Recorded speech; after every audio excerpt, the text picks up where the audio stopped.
آج کی گفتگو کا موضوع ہے ذکر الہی، اللہ کو یاد کرنا۔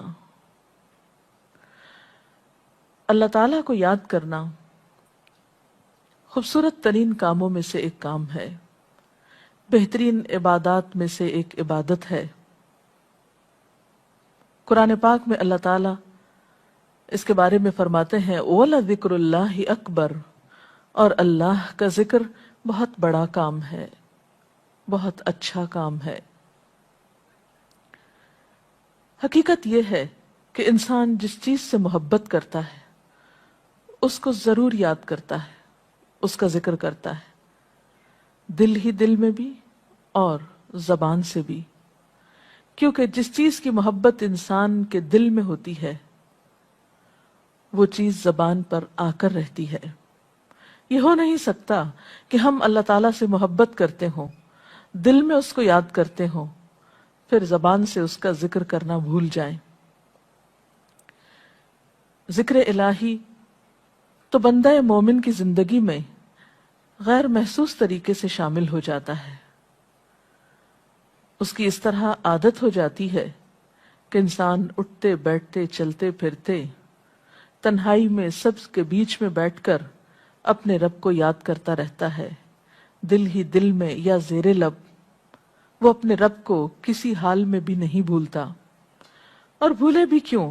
اس لیے کہ اس کی ذات پر رب کے احسانات ہر ایک سے بڑھ کر ہیں، اس کی نگاہیں ہر طرف رب کے کمالات دیکھتی ہیں، وہ ہر طرف رب کی نعمتوں کو دیکھ کر سرشار ہوتا رہتا ہے۔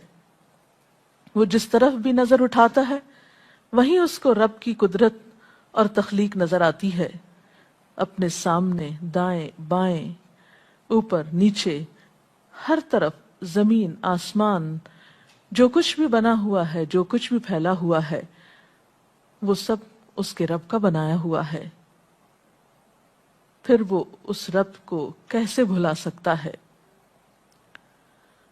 قرآن پاک میں اہل ایمان کو ذکر کرنے کی تلقین کی گئی ہے۔ اللہ سبحانہ وتعالیٰ فرماتے ہیں فَاذْكُرُونِي أَذْكُرْكُمْ، تم مجھے یاد کرو، تم میرا ذکر کرو، میں تمہیں یاد کروں گا۔ ایک اور جگہ پر فرمایا وَاذْكُرْ رَبَّكَ فِي نَفْسِكَ تَضَرُّعًا وَخِيفَةً وَدُونَ الْجَهْرِ مِنَ الْقَوْلِ بِالْغُدُوِّ وَالْآصَالِ وَلَا تَكُن مِّنَ الْغَافِلِينَ، اور اپنے پروردگار کو دل ہی دل میں عاجزی اور خوف کے ساتھ اور آہستہ آواز سے صبح و شام یاد کرتے رہو، اور دیکھنا غافل نہ ہونا، یعنی رب کی یاد سے کبھی بھی غفلت اختیار نہ کرنا۔ ایک اور جگہ پر فرمایا وَاذْكُرُوا اللَّهَ كَثِيرًا لَعَلَّكُمْ تُفْلِحُونَ، اور اللہ کا ذکر کرو کثرت کے ساتھ، بہت زیادہ۔ کیوں؟ لعلکم تفلحون، تاکہ تم فلاح پاؤ، کامیاب ہو جاؤ۔ اس سے پتہ چلتا ہے کہ اللہ تعالیٰ کو یاد کرنا کامیابی کی علامت ہے، اللہ کے ذکر میں کامیابی کی ضمانت ہے۔ مومن مردوں اور عورتوں کی صفت قرآن پاک میں یہی بیان کی گئی ہے کہ وہ بہت زیادہ اللہ کا ذکر کرنے والے ہوتے ہیں۔ سورۃ الاحزاب میں آتا ہے وَالذَّاكِرِينَ اللَّهَ كَثِيرًا وَالذَّاكِرَاتِ، اور اللہ کا ذکر کرنے والے مرد اور اللہ کا ذکر کرنے والی عورتیں جو کثرت سے اللہ کا ذکر کرتی ہیں۔ کثیراً اعد اللہ لہم مغفرۃ واجرا عظیما، اللہ نے ان کے لیے بخشش اور بہت بڑے اجر کا وعدہ کر رکھا ہے۔ اور پھر یہ کہ ذکر کرنے کے لیے کوئی خاص وقت مقرر نہیں، انسان ہر حال میں ذکر کر سکتا ہے، ہر وقت میں ذکر کر سکتا ہے۔ نبی صلی اللہ علیہ وسلم کے بارے میں آتا ہے کان یذکر اللہ فی کل احیانہ، آپ ہر وقت میں، یعنی ہر قسم کے وقت میں، یعنی دن میں یا رات میں، صبح میں یا شام میں اللہ کا ذکر کیا کرتے تھے۔ حدیث پاک میں آتا ہے، حضرت ابو موسیٰ اشعری سے روایت ہے مثل الذی یذکر ربہ والذی لا یذکرہ مثل الحی والمیت، رواہ البخاری۔ آپ صلی اللہ علیہ وسلم نے فرمایا اس شخص کی مثال جو اپنے رب کا ذکر کرتا ہے زندہ انسان کی طرح ہے، اور اس کی مثال جو اپنے رب کا ذکر نہیں کرتا مردہ شخص کی طرح ہے۔ گویا ذکر کرنے والا اور نہ کرنے والا، ان دونوں کے درمیان اتنا ہی فرق ہے جتنا ایک زندہ اور مردہ انسان میں فرق ہوتا ہے. اور یہ فرق کتنا بڑا ہے. یعنی انسان تو وہی ہوتا ہے، لیکن زندہ انسان میں اور مردہ انسان میں زندگی اور موت کا فرق ہے. بالکل اسی طرح جو شخص اپنے رب کو یاد کرتا ہے، اس کا ذکر کرتا ہے، اس کے اندر ایک زندگی ہے، اس کے اندر ایک خاص خوشی ہوتی ہے، اطمینان ہوتا ہے. اور وہ جو نہیں کرتا، اس کا دل مردہ ہوتا ہے، اس کے اندر زندگی کی کوئی امنگ نہیں ہوتی. ایک اور حدیث میں آتا ہے، نبی صلی اللہ علیہ وسلم نے فرمایا، اللہ تعالیٰ فرماتا ہے، میں اپنے بندے کے خیال کے مطابق ہوتا ہوں یا خیال کے ساتھ ہوتا ہوں.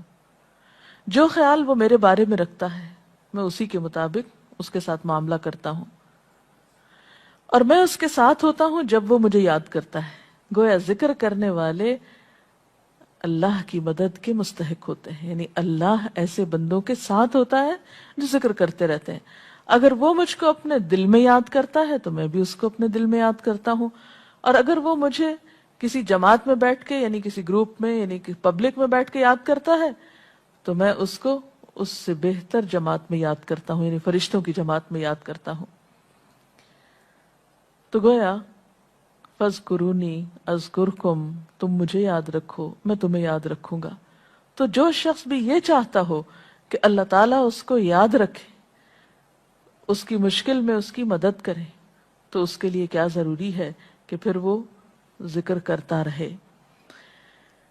اور ذکر تمام عبادات کو خوبصورت بناتا ہے. مثلا روزہ رکھنا ایک عبادت ہے، لیکن جس روزے میں ذکر الہی ہو اس کا اجر و ثواب کئی گنا بڑھ جائے گا.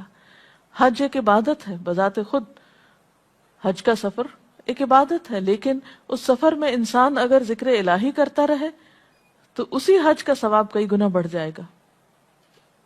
اور نماز تو سراسر ہے ہی اللہ کی یاد کا نام. اقم الصلاۃ لذکری، نماز قائم کرو میری یاد کے لیے. اللہ کے ذکر کا بہترین طریقہ ہے.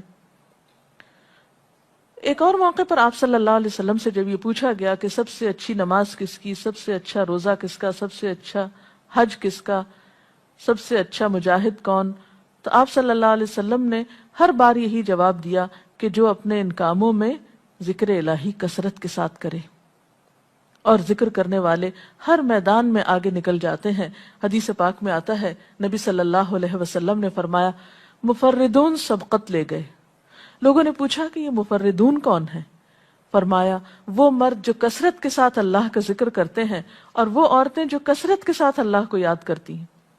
اور یہاں آپ نوٹ کر رہے ہیں خاص طور پر مردوں کے ساتھ ساتھ عورتوں کا ذکر بھی ملتا ہے.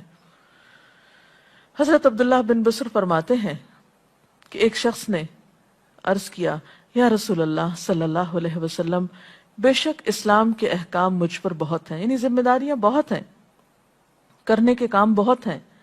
آپ مجھے کوئی ایسی بات بتائیں جسے میں اپنے لیے لازم کر لوں، یعنی میرے لیے آسان ہو اور میں پابندی سے کر سکوں.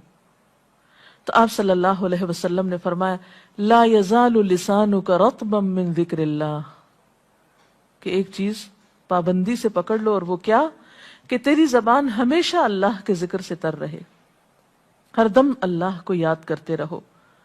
اور یہ ایک حقیقت ہے کہ انسان کوئی بھی کام کر رہا ہو، مثلا خواتین کھانا پکا رہی ہیں، گھر صاف کر رہی ہیں، واک کر رہی ہیں، کوئی بھی کام کر رہی ہیں اس طرح کا، تو اس میں ساتھ ساتھ اللہ کی یاد کرتی رہیں.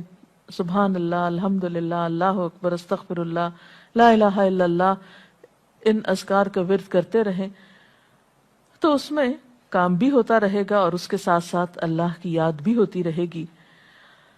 خصوصی طور پر دو کلمات ایسے ہیں جن کے بارے میں بہترین اجر کی خوشخبری سنائی گئی.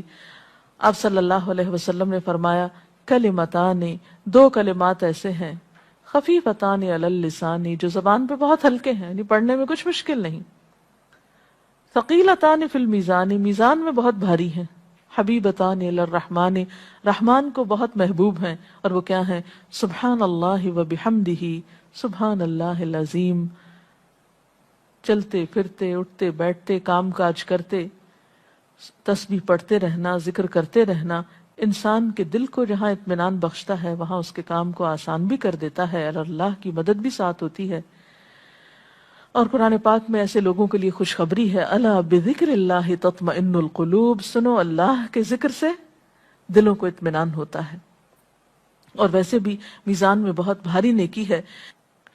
ایک حدیث میں آتا ہے کہ رسول اللہ صلی اللہ علیہ وسلم نے لوگوں سے پوچھا، کیا میں تمہیں نہ بتاؤں کہ تمہارے اعمال میں سب سے اچھا عمل، سب سے پاکیزہ اور تمہارے درجات کو سب سے زیادہ بڑھانے والا، اور جو تمہارے لیے سونے چاندی کے خرچ کرنے سے زیادہ بہتر ہو، اور اس سے بھی بہتر ہو کہ تم اپنے دشمنوں سے ملو، ان کی گردنیں تم مارو اور وہ تمہاری گردنیں مارے، تو کیا ایسا عمل نہ تمہیں بتاؤں؟ صحابہ نے عرض کیا، ضرور یا رسول اللہ صلی اللہ علیہ وسلم، ہمیں ایسا عمل بتائیے. تو آپ نے فرمایا وہ اللہ کا ذکر ہے. یعنی تمام اعمال میں وہ سبقت لے جاتا ہے.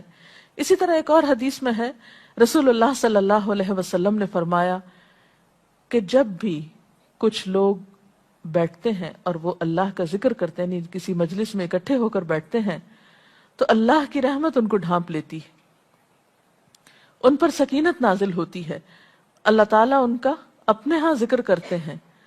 گویا اکیلے بھی ذکر کیا جا سکتا ہے اور کسی مجلس میں اکٹھے بیٹھ کر بھی. پھر اسی طرح صبح و شام بھی، جیسا کہ قرآن پاک میں آتا ہے، وَسَبِّحْ بِحَمْدِ رَبِّكَ قَبْلَ طُلُوعِ الشَّمْسِ وَقَبْلَ غُرُوبِهَا، اپنے رب کی تسبیح بیان کرو سورج نکلنے سے پہلے اور اس کے غروب ہونے سے پہلے. ایک اور جگہ پر آتا ہے وَسَبِّحْ بِحَمْدِ رَبِّكَ بِالْعَشِيِّ وَالْإِبْكَارِ، اپنے رب کی حمد و ثنا بیان کرو عشی کے وقت یعنی عصر کے وقت، والابکار اور صبح کے وقت. عشی کا لفظ جو ہے یہ زوال شمس سے غروب شمس کے درمیانی وقت کو کہتے ہیں. پھر اسی طرح انبیاء علیہ السلام کے بارے میں ہم دیکھتے ہیں، حضرت داؤد علیہ السلام بہت خوبصورت آواز سے، بہت خوبصورت انداز میں اللہ تعالیٰ کا ذکر کیا کرتے تھے. نبی صلی اللہ علیہ وسلم نے ایسے لوگوں کے بارے میں بہت خوشخبریاں دی ہیں. اور سب سے بڑی خوشخبری کیا ہے کہ خود اللہ تعالیٰ کا تقرب انسان کو حاصل ہوتا ہے، انسان کے گناہوں کا کفارہ ہوتا رہتا ہے. اور بعض اذکار جو بظاہر تو بہت معمولی نظر آتے ہیں لیکن ان کا اجر و ثواب اتنا ہے کہ انسان حیران ہوتا ہے کہ اتنے کم کلمات کے بدلے اتنا بڑا ثواب. جیسے نبی صلی اللہ علیہ وسلم نے فرمایا کہ الحمدللہ کہنا میزان کو بھر دیتا ہے. اب الحمدللہ دو لفظ ہیں لیکن جو شخص دل سے اس کو ادا کرتا ہے تملا المیزان، میزان بھر جاتا ہے اس سے. سبحان اللہ، الحمدللہ کے کلمات آسمانوں اور زمین کے درمیان کو پر کر دیتے ہیں. اتنا اجر و ثواب ہے ان چھوٹے چھوٹے کلمات کا بھی، لیکن اکثر شیطان ہمیں ان سے غافل رکھتا ہے. تو ضرورت اس بات کی ہے کہ ہم کثرت کے ساتھ اللہ کو یاد کرنے والے ہوں تاکہ ہمارے دین و دنیا کے کام سنور جائیں اور آخرت میں اللہ کے محبوب اور مقرب بندوں میں ہمارا شمار ہو. اگر اس سلسلے میں آپ کے ذہن میں کوئی سوال ہے تو آپ کر سکتے ہیں. کہ آپ پوچھیں. محترم ڈاکٹر صاحبہ، ہمیں آپ بتائیں گے کہ مسنون اذکار کی طرف ہمیں رہنمائی فرمائیے. بہت سی کتابیں ایسے ہیں جس میں نبی صلی اللہ علیہ وسلم سے ہر موقع کی مناسبت سے اذکار مذکور ہیں. مثلا آپ دیکھیے کہ آپ صلی اللہ علیہ وسلم جب نیند سے بیدار ہوتے تھے تو اس وقت اللہ تعالیٰ کے ذکر سے دن کا آغاز کرتے تھے. صبح کے وقت الحمدللہ الذی احیانا بعدما اماتنا والیہ النشور. پھر اسی طرح بستر سے اٹھنے کے بعد انسان اپنے قضاء حاجت کے لیے اگر واش روم میں جاتا ہے تو اس وقت بیت الخلاء میں داخل ہونے کے وقت کا ذکر ہے. پھر بیت الخلاء سے باہر آنے کے وقت نبی صلی اللہ علیہ وسلم جب تہجد کے وقت اٹھتے تھے تو وضو سے پہلے آسمان کی طرف نگاہ اٹھا کر سورۃ آل عمران کی آخری آیات پڑھا کرتے تھے. پھر اسی طرح سحری کے وقت خاص طور پر استغفار کا حکم ہے. پھر انسان وضو کرتا ہے تو وضو سے قبل اور وضو کے آخر میں ذکر بتایا گیا، اور وضو کے آخر کا ذکر سبحانک اللہم و بحمدک اشہد ان لا الہ الا انت استغفرک و اتوب الیک کا اتنا ثواب بتایا گیا کہ ایسے شخص کے لیے جو پابندی کے ساتھ یہ ذکر کرتا ہے اس کے لیے جنت کے 8 دروازے کھل جاتے ہیں۔ پھر اسی طرح جب انسان گھر سے نکلتا ہے مسجد کی طرف جاتا ہے مرد حضرات، تو گھر سے نکلنے کے وقت کی دعا ہے، پھر اسی طرح راستے میں پڑھنے کی، پھر مسجد میں داخل ہونے کی، پھر مسجد کے اندر، پھر مسجد سے باہر نکلتے وقت، پھر دوبارہ گھر آتے ہوئے بازار سے اگر گزرتا ہے تو اس وقت کا ذکر ہے، پھر گھر میں داخل ہونے کا ذکر ہے، پھر اگر کچھ کھا رہا ہے انسان تو بسم اللہ پڑھ کر کھانے کا آغاز کرتا ہے اور الحمدللہ کے ساتھ پھر اختتام کرتا ہے، پھر اسی طرح چھینک آنے پر ذکر ہے، پھر مرغا اگر آزان دیتا ہے تو اس وقت کا ذکر ہے، پھر مؤذن کی آزان سن کر انسان اس کو جواب دیتا ہے، اس کے بعد کا پھر ذکر ہے، پھر اسی طرح انسان کسی کے ساتھ جب معاملہ کرتا ہے، کہیں وعدہ کر رہا ہے تو اللہ کو یاد کرتا ہے انشاءاللہ کہہ کے، پھر اسی طرح کوئی اچھی چیز دیکھتا ہے ماشاءاللہ کہتا ہے، کہیں استغفر اللہ کہتا ہے۔ تو بندہ مومن کی زندگی کا کوئی مقام اور کوئی موقع ایسا نہیں جس کے بارے میں نبی صلی اللہ علیہ وسلم نے کوئی نہ کوئی خوبصورت انداز کا ذکر نہ سکھایا ہو۔ حتیٰ کہ انسان شام ہوتی ہے تو پھر صبح و شام کے اذکار ہیں، پھر اسی طرح ہر نماز کے بعد کے اذکار ہیں، تسبیحات ہیں، پھر بستر میں جاتے وقت کی دعا ہے، پھر اسی طرح اگر آپ کسی بیمار کی عیادت کرنے کے لیے گئے ہیں تو اس وقت کی دعا ہے، اگر کوئی بیمار ہو جاتا ہے تو اس کے اوپر پڑھی جانے والی دعائیں ہیں۔ یعنی کوئی بھی زندگی کا گوشہ ایسا نہیں جس میں ذکر الہی کی طرف ہمیں متوجہ نہ کیا گیا ہو۔ اور حقیقت یہ ہے کہ انسان جب اس دنیا سے رخصت ہوتا ہے اور اگر لا الہ الا اللہ پر اس کی موت آتی ہے تو انشاءاللہ اس کے لیے بشارت ہے جنت میں جانے کی، لیکن یہ اسی وقت ہو سکتا ہے جب ہم اپنے عام حالات میں ذکر کے عادی ہوں۔ یہ نہیں ہو سکتا کہ عام طور پر ہم غافل رہیں اور اچانک موت کے وقت ہمیں یاد آ جائے۔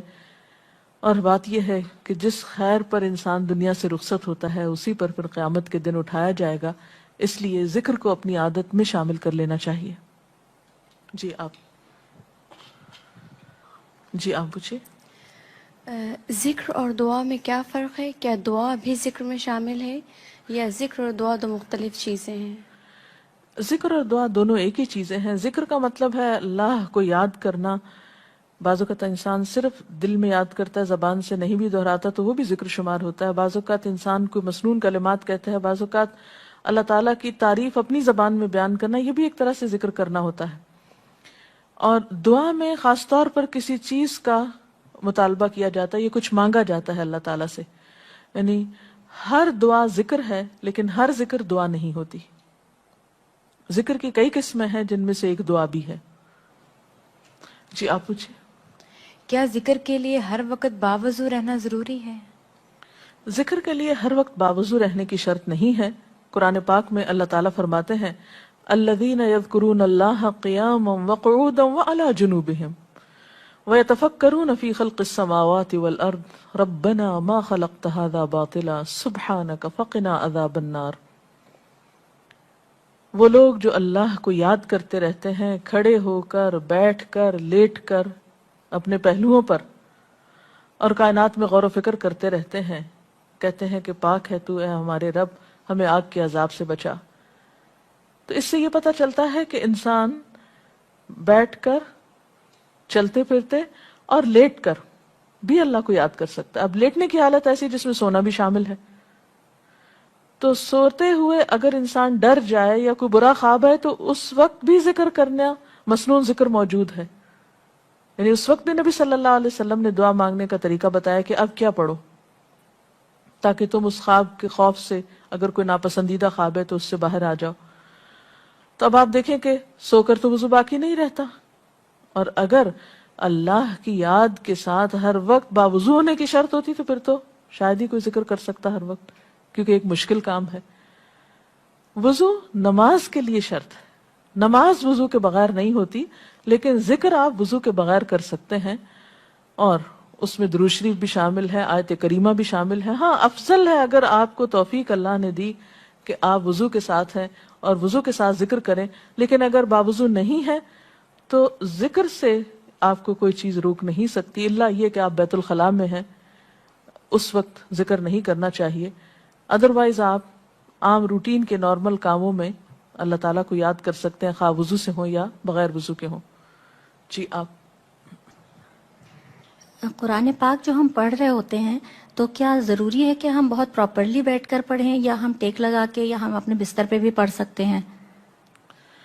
افضل تو یہی ہے، پسندیدہ یہی ہے کہ انسان با ادب بیٹھے، لیکن اگر آپ قرآن پاک کا کچھ حصہ زبانی یاد کیے ہوئے ہیں، کچھ صورتیں ایسی آپ کو آتی ہیں اور آپ چلتے پھرتے ان کی دہرائی کرنا چاہتے ہیں تو ایسا بھی کر سکتے ہیں۔ اجتماعی ذکر کی کیا کیا صورتیں ہو سکتی ہیں؟ اجتماعی ذکر میں قرآن پاک کا پڑھنا پڑھانا، سیکھنا سکھانا، اس کو یاد کرنا، یہ تمام چیزیں آتی ہیں۔ اس کے ساتھ ہی آج کا پروگرام کا وقت ختم ہوتا ہے، اجازت چاہتے ہیں۔ السلام علیکم ورحمۃ اللہ وبرکاتہ۔ اللہ اکبر اللہ اکبر لا الہ الا اللہ واللہ اکبر اللہ اکبر وللہ الحمد۔